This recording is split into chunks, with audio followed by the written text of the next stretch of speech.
YouTube family, what's happening, man? Let's just dive right into this cut. So today we're going to be doing a mid fade into kind of like a nappy top. He's growing out his hair and letting it do what it does. But right here I'm just using my 1.5 and dropping it towards the back, and I'm dropping it in the back a little bit just because I want to leave some length and some weight in the back crown area, because I feel like it gives the cut a lot more of the even and balanced look. Because if I were to shave it all the way up into the top, it would look like a flat top, which is not what he's going for.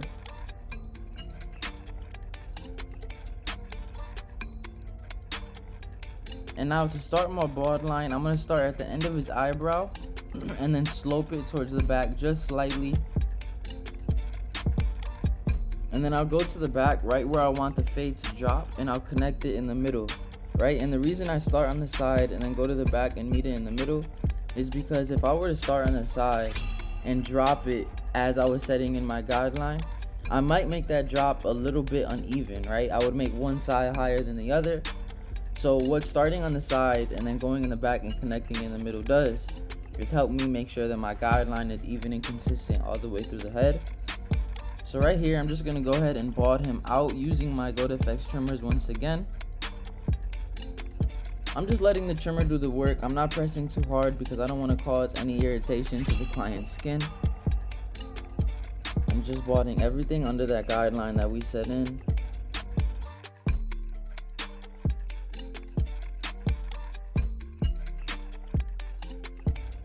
And I'm only going to use the shaver right here in the client's temple area, just because of his hair texture. If I were to use it on the back of his neck, there is a likely chance that he would bump up just from ingrown hairs.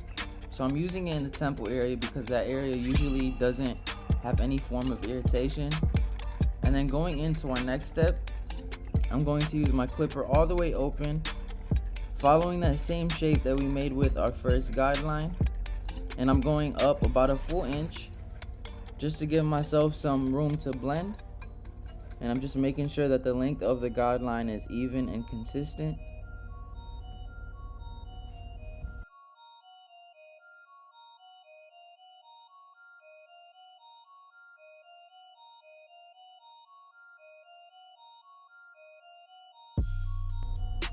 Now moving on to our next step, I'm going to go ahead with my one guard all the way open, again keeping that same drop shape that we started with our bald line, and I'm just dropping it towards the back. And the reason I'm going in setting my guidelines in first instead of taking each line out as I set them is just because I want to show you guys a different way of blending and fading. And then moving on to that, I'm going to use my 2 guard open, and we're not really making a guideline with this guard.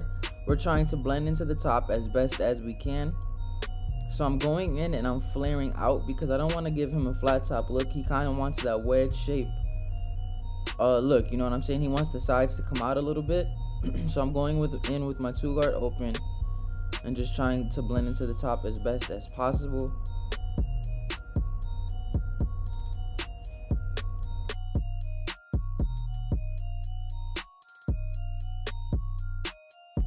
Now after we do the 2 guard open, between the 1 open and that 2 guard open, there is a slight line that I just pointed out. So I'm going to go with my 1.5 all the way open with the grain.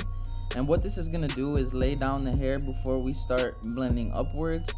And especially with this hair texture, you want to make sure that you're constantly brushing and combing the hair, just because it tends to curl up. Because I could be cutting against the grain upwards and it looks blended, but as soon as I brush it, the line will still be there. So when cutting this type of hair texture, you want to make sure that you're constantly brushing the hair and laying it down as you cut. And now to get rid of our next line that I just pointed out, I'm going to go with my half guard all the way open. And if open isn't doing the job, you'll see me close the lever until that line is as blended out as possible, using a lot of the corners of my blade to get into those darker areas.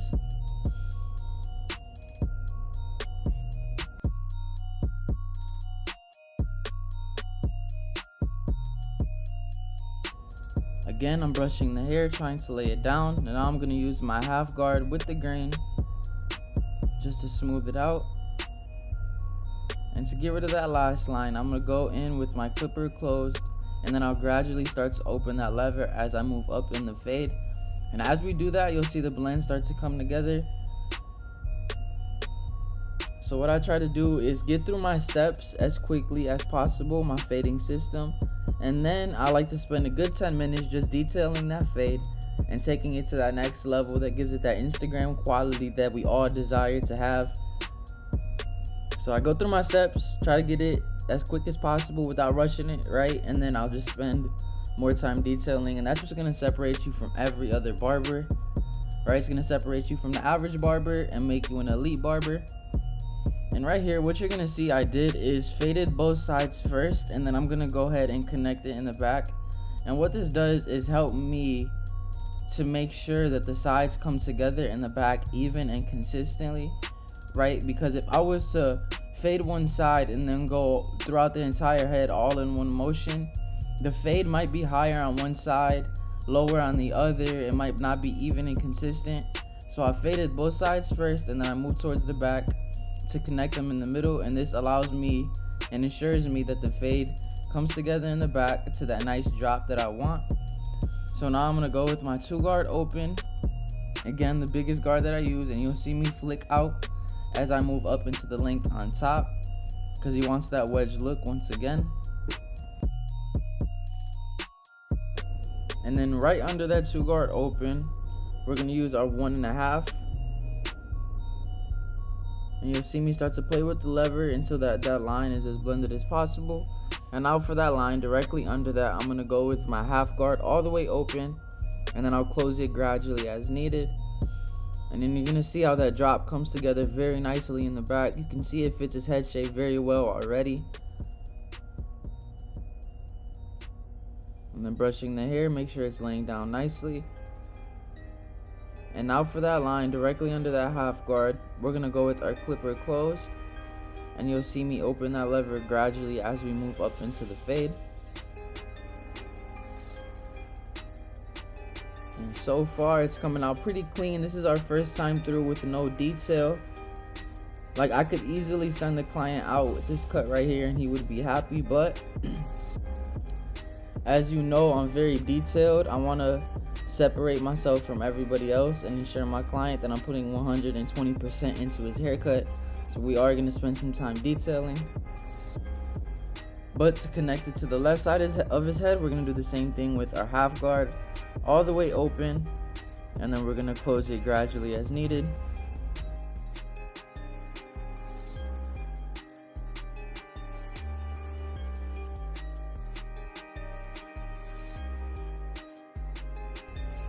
And to get rid of that last line, once again, we're going to go with our clipper closed, and then I'm just going to open that lever. And especially in the back, you want to use the corner of the blade, just because in the back, the occipital bone creates a lot of dark spots and indentations. So you want to make sure that you're spending a lot of time in the back, just trying to get that fade looking fluid and consistent.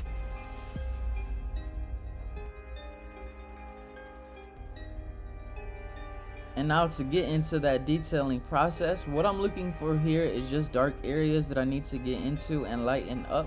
So you'll see me use the clipper basically sideways, using the corner just to get into those darker areas and take that fade to the next level. And now to blend into the top a little bit better, I'm going to use my clipper over comb method. And any hairs sticking out of the comb, I'm just going to go ahead and get rid of. So I go in with the comb and flare it out just slightly. And this just helps me blend into the top a little bit better. And now to smooth out the blend, I'm going to go ahead and use my razor comb. And I'm just using it in that 1 to 1/2 guard area, just to make that blend look a little bit smoother and lay down the hair a little bit better.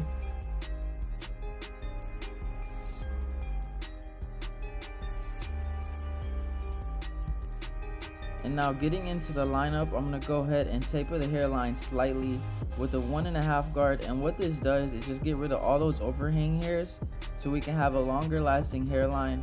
And also it helps with the lineup, it gives it that much crisper look. And when lining up the arch, I always start at the top of the arch, and then I'll go to the bottom of the arch and connect it in the middle. And this helps me get that nice round shape without pushing it in too much to where that regrowth looks crazy.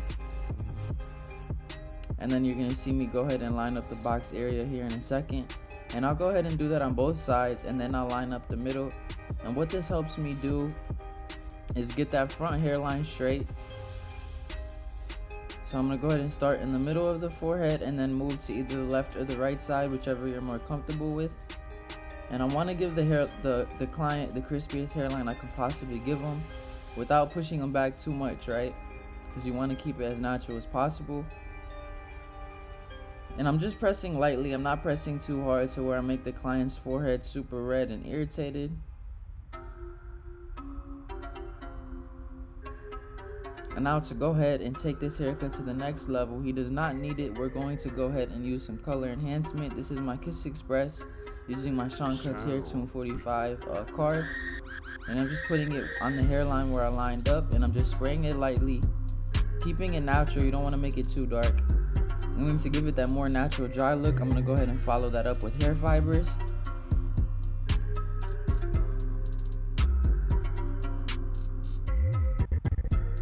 And now you can go ahead and spray it in the hair. It's not gonna cause any irritation on the client. There's really no chemicals in hair fibers. And now we're just gonna go ahead and reline it. And you can see it does take that haircut to the next level, gives it that Instagram quality. He does not need it, but the client loves it, and that's all that matters. So I'm going ahead and relining it. And now we're gonna go ahead and hit this man with the razor. And when using the razor, you always want to stretch the skin, because you don't want to cut the client, right? You don't want to make the skin fold, so with the razor just makes a cut in the skin, because that'll ruin the whole experience. So always stretch the skin and just get rid of all those hairs that the trimmer couldn't get. So my man came in needing a cut, and we went ahead and got him together with a nice mid fade into the length that he already has on top. We dropped it a little bit towards the back just to give it that nice, more balanced look. For YouTube, this is the cut. Make sure you follow me on Instagram at Dreclipperhands. Hit that subscribe button. Drop a comment down below about what you think about the cut. But yeah, family, thank you for watching. Catch y'all next time.